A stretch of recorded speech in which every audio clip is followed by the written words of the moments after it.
Welcome back to Sledgehammer Horror, guys. I am Ken Sledge, and let's talk horror. Today, I am joined by the amazing Prince Jackson. How you doing today, man? I'm doing extremely well, Ken. Thank you so much for inviting me on. Oh, this is such an honor for me. For those of you that don't know, Prince is the host of KnightLight, a horror movie podcast on the Bloody Disgusting Podcast Network, which is so super dope. Bloody Disgusting, one of the best fan sites out there, one of the best zines out there in general. He also works to being a more positive light to all aspects of horror.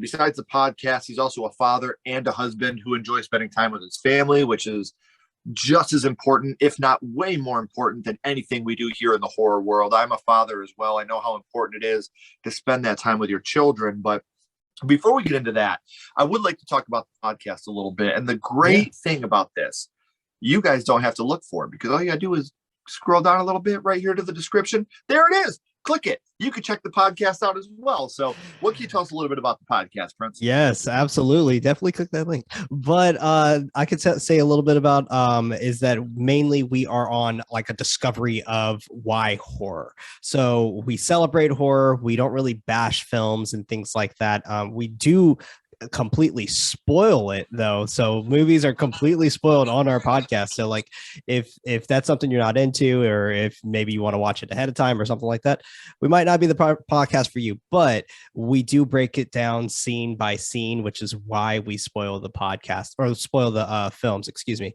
But yeah, it honestly is just a really cool way for us to just celebrate horror.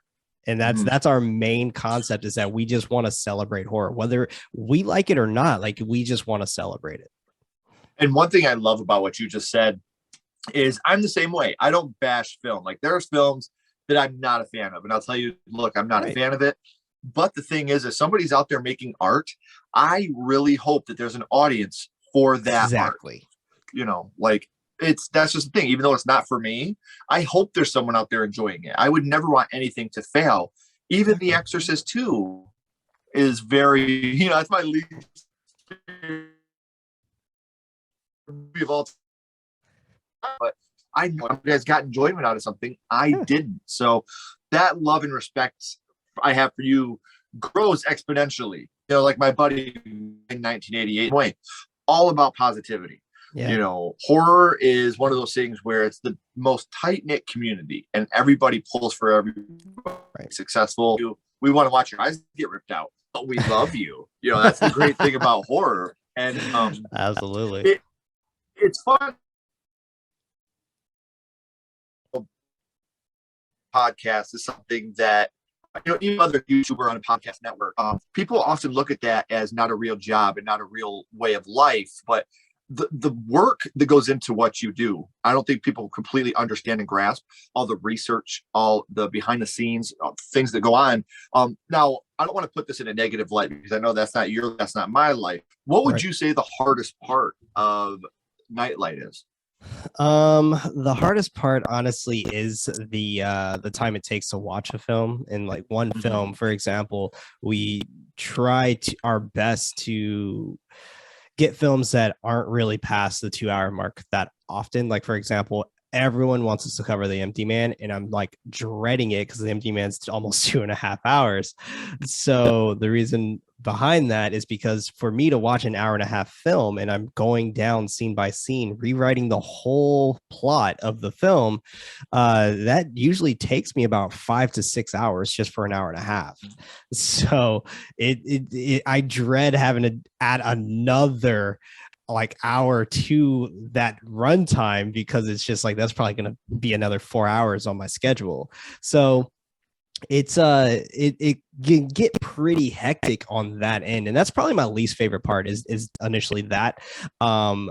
But once it's in, like we're actually in the podcast and we're talking about it and breaking it down, that's where the shit gets fun. Like that's where like the energy's there, everyone's feeling it, everyone's having a good time. And I do like the fact that my co-hosts do not have to do that, because they can just strictly enjoy the film, because a lot of the times it's their first time watching it. So I'm very happy that they can just sit down, enjoy the movie, and that's it. They don't have to do anything crazy or anything different. No notes. I don't require them to take notes or anything like that. They do if they want to, but it's not a requirement for me. So Yeah, that honestly might be the hardest part behind the whole thing. But other than that, like it's fun as hell. Right. And see, and that's what I'm saying. Like editing, my first horror movie, this this offshoot of Sledgehammer Horror is probably the easiest one that we do. Yeah. When we're doing a Didn't See That Coming or a Versus, we're watching this movie and literally dissecting every part of the movie. Yes. And it becomes a job to watch these films. And absolutely. And just like when you try to breaking down these things, you don't just watch the film. We're watching commentary. We're watching behind the scenes. We're watching all the special features. We want as much information as we can possibly get. So much love and respect to you. Because another thing that we talked about at the opening, you are a father and you are a husband. Yeah. So 4 to 5 hours out of the day is 4 or 5 hours out of hanging out with the kids and the wife. So I totally get that part too. It's, you do got that juggling act could sometimes be just as hard, making sure that you have that time for your family, that they get that time with you. I made a strict rule at the beginning: no Sledgehammer Horror on the weekends. We'll do our interviews throughout the week. We'll do, whatever we got to do, we'll do in the week. The weekends is designated for family. That's our time. So, I love it. Now, that's the way to do it. Oh, dude, we got to, being a father is all I've ever wanted to do. In 36 years, the number one thing I wanted to do was be a dad. And when that happened for me, I'm very lucky. Me and Ashley have been together since high school. We've been together 17 years. Wow. We were high school sweethearts, and I found out that she liked me. So I was like, you know what? I'm going to make this so if you want to leave, you got to get lawyers. You got to get paperwork. Like, let's just make it so we hang out forever, because I don't want you to go anywhere. So there you go. Like I said, the love and respect I have for you, Prince, being on the Bloody Disgusting Network, that's an accomplishment, man. And that's a huge thing. And I'm so proud of you. That's something that you have a feather in your cap forever. That can never be taken away from you, man. So I'm so proud of you. But in order to be that deep into something so amazing, horror has to start for you somewhere. And that's why we're here, my friends. So let's take a trip back to the past and talk about what got you started in horror, your first horror movie. And Prince, your first horror movie was? The People Under the Stairs. Wes Craven himself. Son of a bitch. What a film. For those of you that have never seen The People Under the Stairs, I can't recommend this enough. And something I'd like to bring up real quick. A term that I hate, and everybody that knows me knows I hate the term, is woke horror.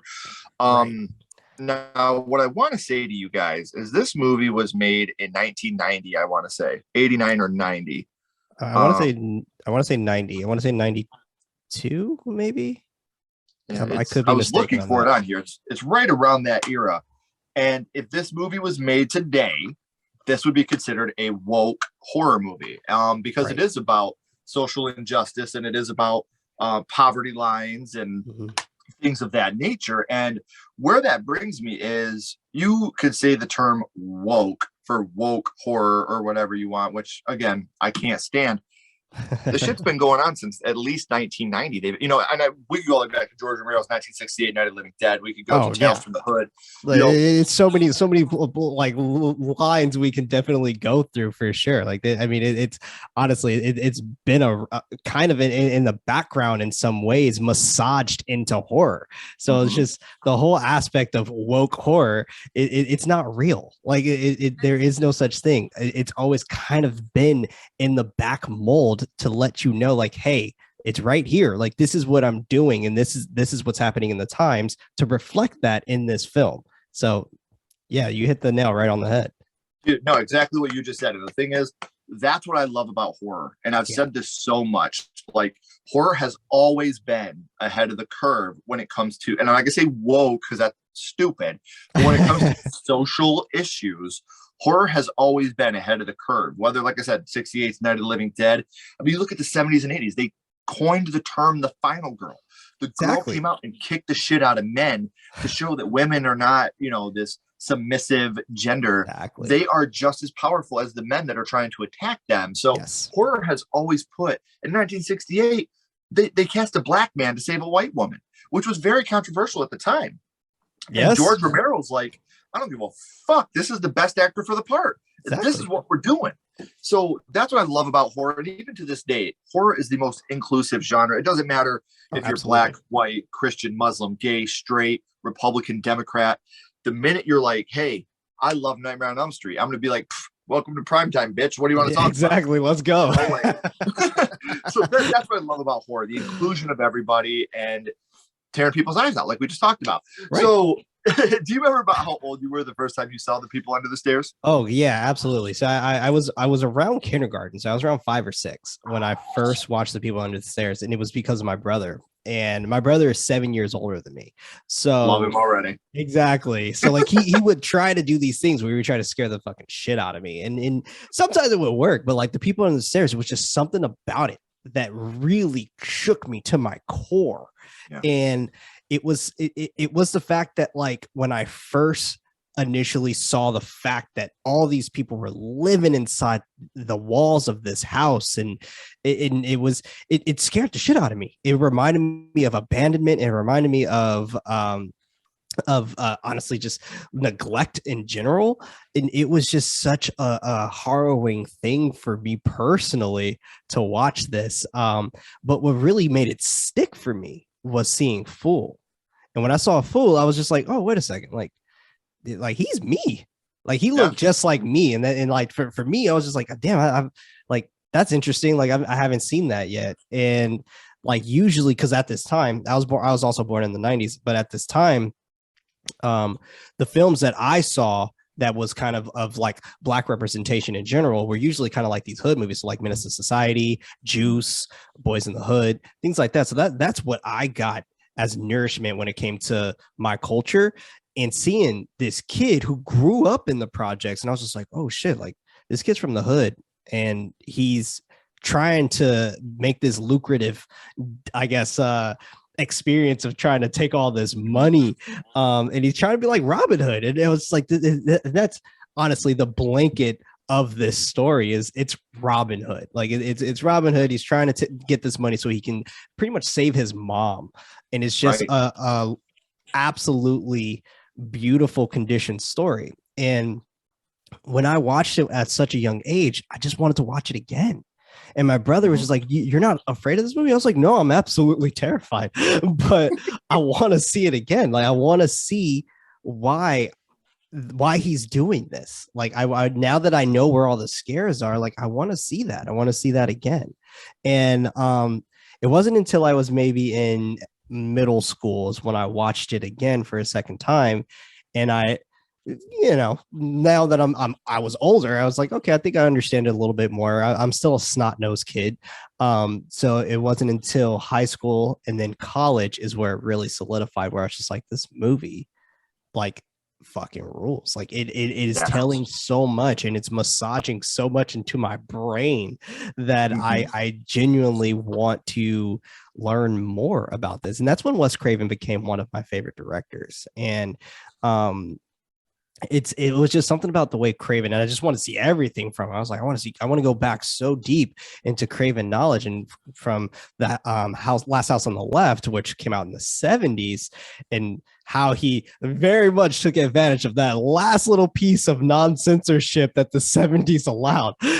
But when I went back and saw that and saw where he came from and how his filmography just shifted and molded until something when it became Scream and Red Eye and Cursed and things like that, like and My Soul to Take, even you really could see that like Craven wanted to make his stamp on horror by being the Renaissance man. Like he just did it all.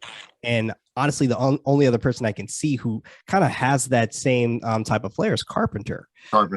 Carpenter has that exact same flair, where we had Romero, who was the zombie guy. Like you just knew he was going to make a zombie movie. And when he flipped the script and he made Martin, everybody's like, wait, what the fuck? Hold on. Like, wait a second. And then he made Amusement Park, and you're just like, wait, what? Hold on. You're going too fast for me, Romero. Right. But when you get something like Carpenter or Craven, you expected something to just be different. And you just knew something was going to be different. Whether it be Carpenter's Apocalypse series or trilogy, and Craven just going completely left field and making a ghost movie / slasher flick, I don't know, whatever you want to call it, by Soul to Take. But then you kind of think of something back where he'll make something like The Hills Have Eyes, where it's just another story that is very artistic and methodical. Because a lot of people, if you go back and watch The Hills Have Eyes, you will see how auteur that movie is even. So it's fascinating to see someone like Craven really paint a respective light on the people who are misunderstood. Yeah. And minorities and things like that, like even with The Serpent and the Rainbow. So it's just like, it's so interesting. Yeah. And it's something you just brought up. This was 1991. I was finally able to find it on the case. Oh, perfect. But 1981, you have Brandon, who plays Fool. You know, your lead character, your hero, like you said, is a young black kid. And you don't have that a lot at that time. And you, like you said, that representation had to feel good for you, to watch and see this is the hero that I'm watching. And it's me. Like, that's such a cool way for you to put it. I love that so much. And we got to talk about Everett McGill here for a second, because that motherfucker is the thing nightmares are made of, man. Like, whether it's The People Under the Stairs or it's Silver Bullet, yeah. This dude haunted my nightmares. So I got to give a lot of props to him. So this movie is fucked. Like, it's a fucked up movie. It is. It's a messed up movie, especially if you have kids. Like, me watching it again as a parent, like, that definitely, like, the bathtub scene. Oh my God. Like, that it made me want to fast forward it, because I was just like, God, I don't remember this being this brutal. And like, nothing's like gory about this scene, but she's so believable. And like, you feel like you could feel her burning. Yes. Like, you can feel her burning, and you can feel her just digging in with that brush. And you're just like, and the brush was like horsehair. Like, so, it wasn't soft. Like, it looked like a wired brush. And it just, everything behind it, just that whole scene just irked me. We actually recently covered this on the podcast as well. And David is our co-host. David, he actually one of his things is because I give them safe words pretty much, and one of his things is he can't do children being abused. Like, he can see them like dying on screen and things like that, as long as it's not like a long scene of some kind or them being tortured to death.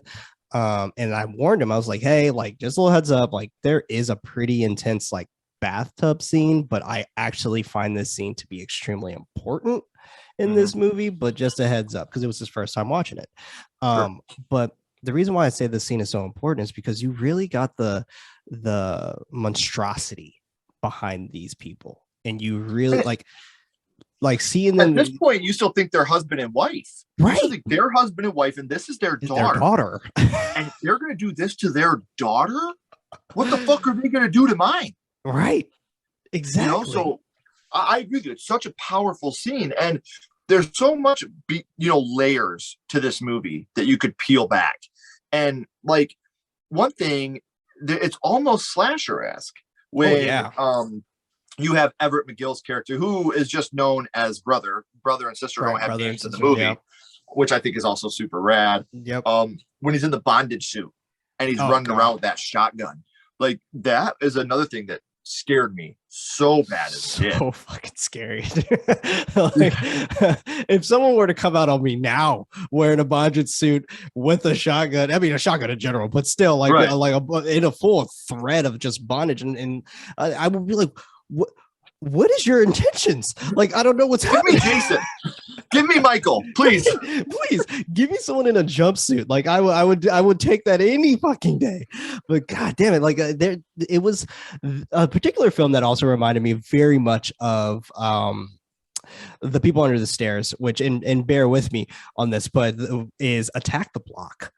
Attack the Block is another one that very much reminds me of a modern version of The People Under the Stairs, just with a sci-fi element to it. And the reason why I say that is because you have these kids kind of growing up in this ghetto, in this neighborhood, and with these kids, with this alien invasion that happens, yet they're still trying to figure out this way to kind of save everyone. And eventually that's what Fool's decision was. He was just like, all right, no, the money's great and all, but I need to save these people. I need to come back for, and I think her name was Alice. Yep. And he's like, I need to come back for Alice. Like I'm coming back for you, Alice, for sure. And he kept that promise. And to me, like, kids who are watching horror films now, like, their People Under the Stairs is going to be Attack the Block, that came out in 2011. And I'm so ready for that. Like, I'm so excited for that. And even Jordan Peele, for example, he's producing the remake of The People Under the Stairs, which very excited about. Can't wait for that. Who knows when that's going to come out, though. But I'm very intrigued to see how he's going to do this in a modern take. Right. I want to see that very, very badly. And I know a lot of people bash remakes and things like that, but just like yourself, Ken, like, I am a celebrator of horror. I don't give a fuck how many remakes you make. I don't care. Like, sure, yes, I want original ideas, but they are out there. The original ideas are out there. Media, that's a different issue. Media are the ones who are not showing us these original properties. That's a different issue going there. But with the way that horror is moving and gravitating, and the way it's pulling, even it's pulling in a very continuous way. And that continuous way is something that I feel like a lot of people, you can either get used to it or you can't. Because I mean, gosh, Halloween kind of doing this whole renaissance of starting, let's cut out all the sequels, and then Right. Candyman, and I wouldn't consider Scream in that same vein, because they are very much appreciative of all the sequels and continuing the story. But with them and those types of films, I'm intrigued to see what people are going to do with these remakes. Because in my opinion, remakes are still extremely original stories. It's just of some icon that we know and love. And The People Under the Stairs, in my opinion, being one of Wes Craven's most underrated films, that is a film that I feel like a lot of people still haven't seen. Like, in the horror community, yeah, everyone loves it and everyone knows it, but the modern audience, I would assume, does not know The People Under the Stairs. And it's funny that you bring that up, because I, like you, I'm not anti-remake. Now, I think that the best remakes, in my opinion, are ones like Child's Play 2019, Evil Dead 2013. Yes. Ones where they take that original story and then they completely make it their own. I love that. Hit or miss. I love and I respect the fact that you tried something new. Now, with The People Under the Stairs, we're just going to get into this now. Later on in the episode, I was going to ask you, but I'm just going to ask you now, because I always ask, would you like to see this movie remade today? Now, as we both know, that's already in the works with Jordan Peele going behind it. So is this something that you think you would rush to the cinema to see? Is this something you're excited and looking forward to? Absolutely. I personally want to see a more modern take on this, and with someone producing it such as Peele himself, like that for me is an opening ticket, because I actually really enjoyed Candyman 2021, Nia DaCosta's Candyman, and with that even in mind, like, I'm very intrigued to see what he will do with this, or what whomever is writing this film, or whomever is directing this film, what they are going to do, because I don't think that's announced yet. But I'm excited and intrigued to see how that's going to play out. And the main reason why I'm so excited for it is not only because, one, I want to see it in a modern lens, I just want to see how fucked up it's going to get. See, I would have liked Candyman 2021 if it wasn't so woke.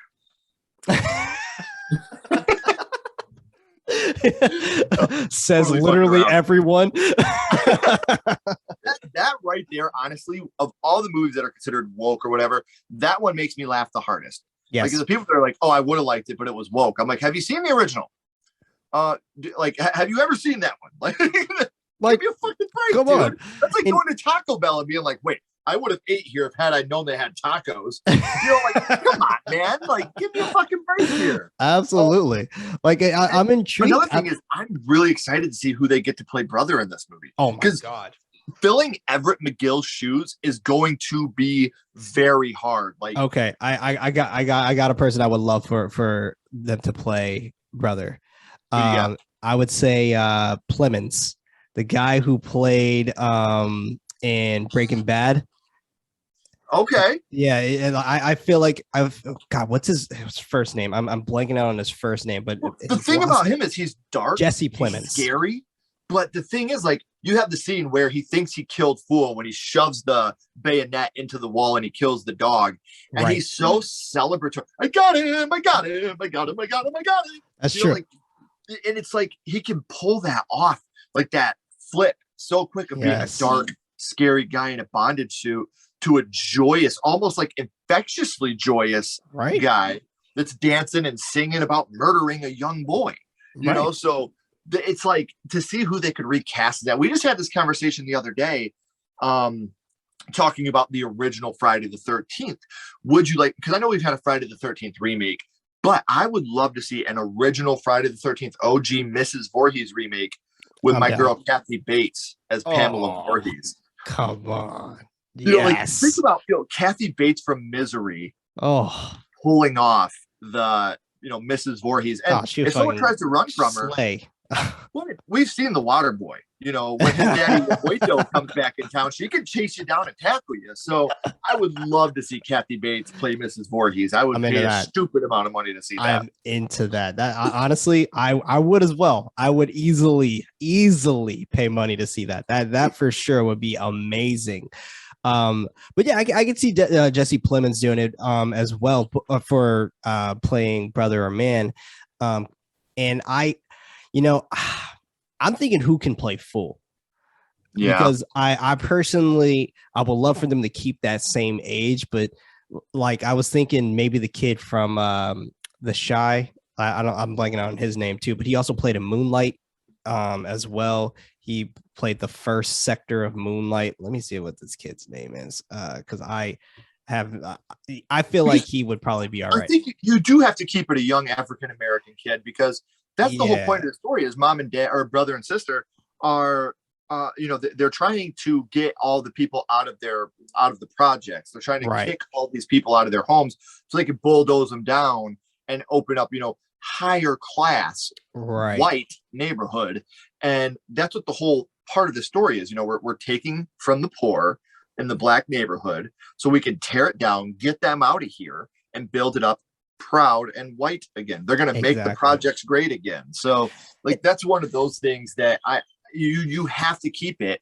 And I can already hear the woke mob, with their pitchforks, but that's what this movie was based on. That's what this movie was written about in 1991, before the advent of Facebook, Twitter, Instagram, guys. So please keep that in mind, and an open mind when you're watching these movies. That what I love about this movie in particular, this is a horror movie first.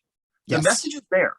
The message is right there in your face, but the horror is fucking terrifying. And which scene would you say it was from the people? I mean, we just talked about a numerous amount of scenes, but which scene would you say it was that affected you the most? I would say the scene that affected me the most is when he first meets Roach.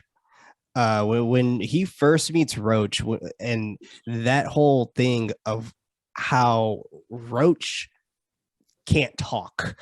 And when I first saw that, and I saw that his tongue was sliced, that exactly. And when he does the motion, and he's so nonchalant, and I love the fact that like we kind of had that where it's like the speak no evil, see no evil, hear no evil, and we had to where he could speak no evil. And some of the folks downstairs, like some of them got multiple where they was see no evil, which is why they were never, their eyes were pitch black and things like that, because they got so adjusted to the darkness. So it was see no evil.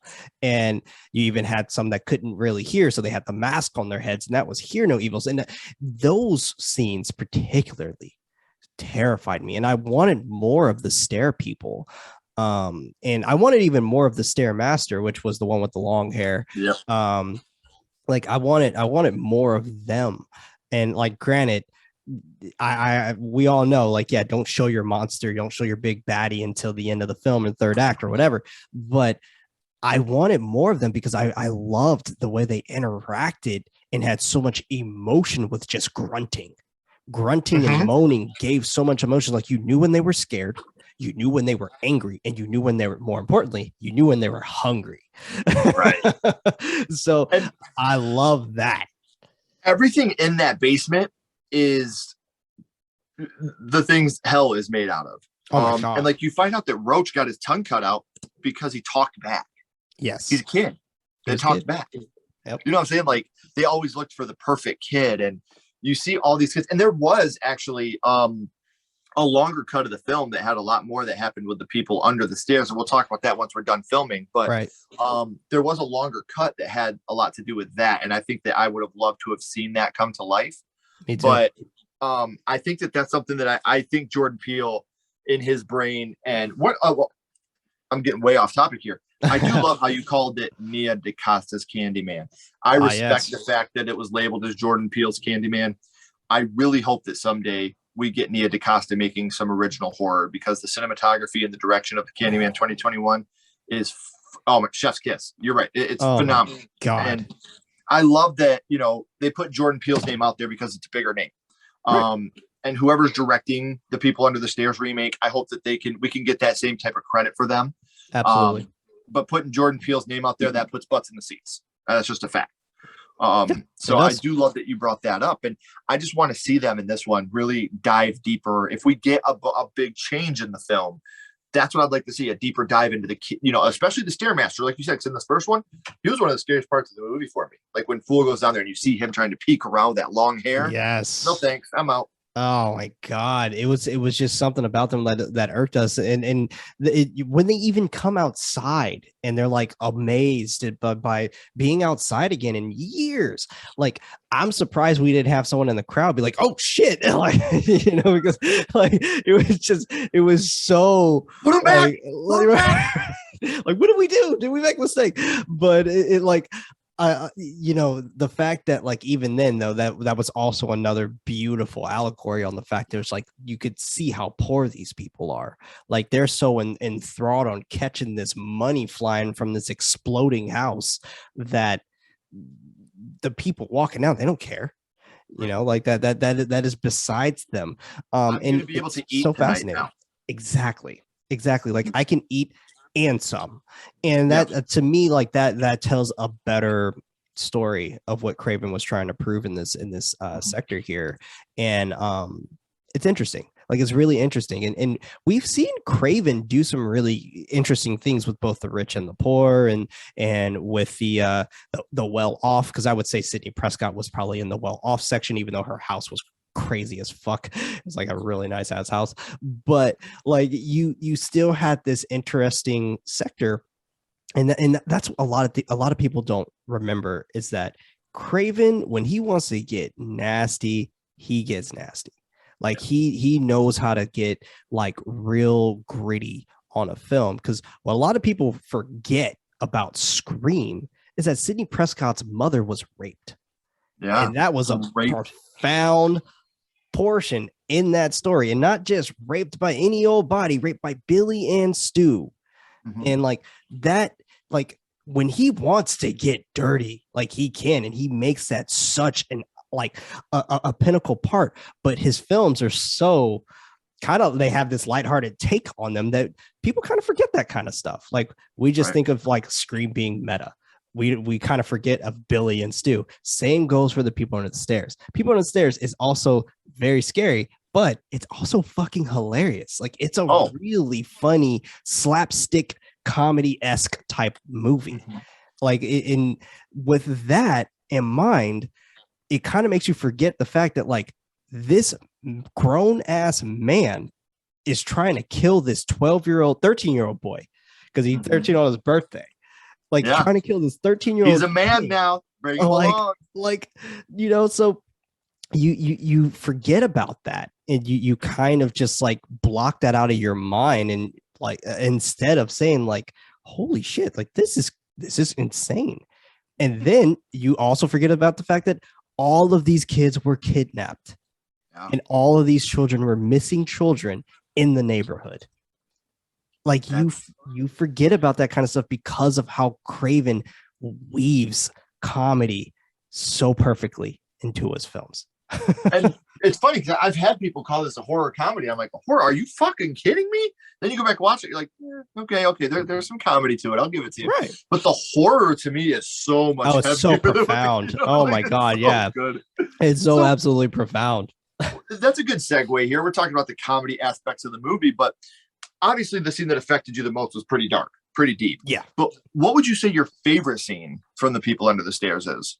Oh man, I would say my favorite scene will most likely be when Fool becomes like this Home Alone-esque type kid who's just super smart, knowing how to weave his way in and out of this house. Like to me, that was my favorite. I loved seeing Fool just kind of glide across the screen, and he was such a like Brandon was such a good actor. Like I really enjoyed how he just his character in general. And that's one thing I also have to applaud Craven for, is that he writes really smart protagonists. And it's fantastic. Like we saw it in Nancy, and that's literally what Fool is. Fool is Nancy. Like he's very smart. He knows how to win, and he's gonna do whatever it takes to win. And I love that. And one of my favorite scenes is actually the chimney scene. That's one of my favorite scenes. And more specifically, when he first sees Alice come into, or when he sees Alice and he like pokes the brick out, and he's like, "Hey, like how you doing?" And he lets her free. And I love that particular moment where he is plotting all of this stuff, and something very horrible was about to happen to Alice in that moment, because we see brother rubbing his crotch and things like that. And so like you see that if sister wouldn't have come in and be like, get the fuck back down here, like something horrible was about to happen to her. And like that whole thing, because to me that was one of the scariest scenes of the movie. Oh my God. You said, he has the bondage suit on, and he's in the background, and he starts grabbing himself, and you're like, no, please don't. Please. Even as a kid, you're like, no. You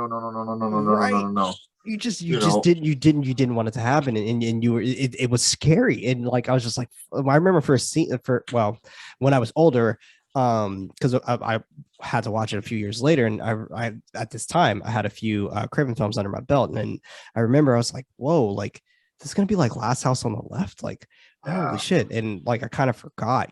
And that's a scene that I usually actually forget most of the time, because how traumatizing it is. You blocked it out. Well, yeah, it's just like I mentally always block that scene out, because something so horrible was about to happen to Alice. And it's a scary movie. Like you said, like it is a scary movie out at the forefront of this film. It is scary. Yeah. So Prince, we know what your first horror movie was, being The People Under the Stairs. And I'm almost jealous, because that's a fantastic movie to start your horror life off with. But now I want to kind of throw a curveball at you here. My little buddy Ghostface has a question for you. What's your favorite scary movie, Prince? What is your favorite horror movie of all time? God damn it, that is a hard question. Man, it I would say it changes. It changes quite frequently. I would say my favorite horror movie right now, the one that I can't stop thinking about, would be The Night House. And I know it's a newer flick, but like that one, it's constantly in my head. I think about it almost every day. And I know David, and like I'll hit him up and be like, dude, like I still am thinking about this movie, and he always tells me the same shit over and over. He says, "Wait for Hellraiser." I'm like, motherfucker. Like, and I was like, you want to talk about a true love story? The Night House is a true love story. Like, yes, it's a 100%. Horror movie, but oh my God, if you want to talk about love, that is one of the best love stories, and it's a horror movie on top of it. And that's where it kind of sucks, because horror gets labeled as this taboo thing a lot, that people that aren't part of the community, and they see The Night House as a horror movie, they're like, oh no thanks. And it's like, if you would just give this movie a chance and watch it, I think it would blow you away. And I was lucky enough to have a member of the cast on the show on my first horror movie, and it's just like, that's such a fantastic movie. It is such a fantastic movie, and I'm glad you brought that up because I love that movie. So, one last question I have for you, Prince, because we always end this with the same question. We're at the third act now. The credits are about to roll, so we got to give the big pop now. I think I know the answer, but I got to ask. Okay. We're going to go back to The People Under the Stairs, and we're going to rank this on a skull count. Now, what we're doing, we're not judging it on production, on acting, on score, direction, nothing like that. What we're doing now is strictly judging this movie on how much it affected you.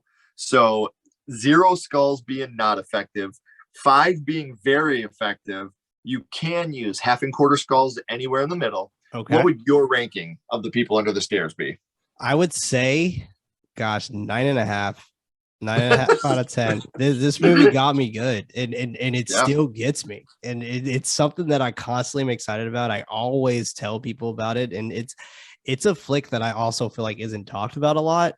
And that's one thing I even try to do for the podcast as well for KnightLight, is that I try my best to have films that are kind of considered deep cuts, if you will. And our very first film that we covered on KnightLight was actually The House of the Devil. So nice. Right. And that's how we started the podcast, where it was like people were just like, what the fuck's The House of the Devil? Because at the time this was before we were in part of Bloody Disgusting and all this other stuff. Right. But I also think that's why Bloody Disgusting really liked us to begin with. It was because we have an area of just so many different types of films that we cover, like whether it be something that is completely beloved by the entire world or whatever, like It Chapter 1, for example. And then we'll throw a major curveball and we'll talk about some fucking obscure giallo like opera. And you're just like, what? And what I love about that is, for even one thing I hate more than woke horror is gatekeepers. You know, you haven't seen House of the Devil and you call yourself a horror fan? Shut the fuck up. Okay. Ridiculous. Up. Ridiculous. Like, that's one thing that is positive about what you guys do as well, because these people that may not have ever heard of House of the Devil, now they listen to you, they go check it out for themselves. They're like, oh my gosh, they're right. This is phenomenal. You know, and I'll be 100% honest with you. Complete transparency. Yeah. That's why I have a house poster behind me. That was my first horror movie. And I have a lot of friends. A blast of a movie. House. Oh my gosh. It's still my favorite to this day. So much fun. And I have friends now that have seen the movie because of the podcast and because of, becoming friends with me and realizing how much I watch this movie at least 4 times a year, once a quarter. Like, that's how much it still means to me to this day. I grew up in a video store, man. Like, my parents owned a video store, and holy shit. YouTube for me was walking up and down the aisles, looking at cover art. Man, I'm so jealous. Holy shit. House is one of those movies that for me is such a comfort movie. It's everything. We were talking about films that have everything. House is a love story. It's a failed marriage story. It's a missing child story. It's a horror story. It's definitely a comedy. Like, it has all these things wrapped up in it to make it this perfect little package. So it's amazing. I do want to say one last time, I said it earlier, but you know what? It's my show. I'm going to say it again. The podcast is right down here in the description, as well as all the Prince's social media links. So make sure that you are following him on social media. Make sure you're subscribing to the podcast. Check out the podcast. I promise you that you're going to love it. This has been huge for me, not just because I consider Prince a great guy, but someone that's very knowledgeable in the horror genre. To be able to come on here and chat horror with for a little while has been super special to me. So, man, don't go anywhere, Prince. I got a couple more questions for you. Please. Everybody else, as always, keep talking horror. Stay what you are, and we'll see you guys soon.